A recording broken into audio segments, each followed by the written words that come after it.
Magandang araw ngayon para kumuha ng mga talong na bilog.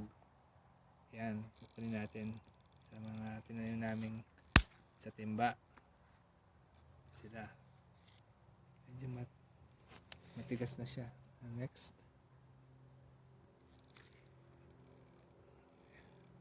Ayan, medyo mahirap pa. So, ito pa isa. Balik ko muna dito sa hanggana.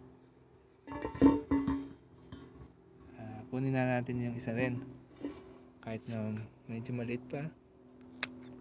Pwede na yan. So, paso. Itong paso na to, nilagay lang namin. Tinanim na siya sa timba. Bawat isang timba, isang puno. Talong na bilog.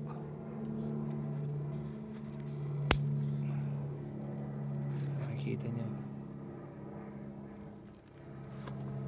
Okay, sa susunod na bunga, wala siya.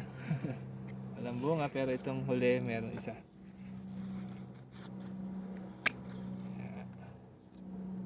Ito siya. So, in total,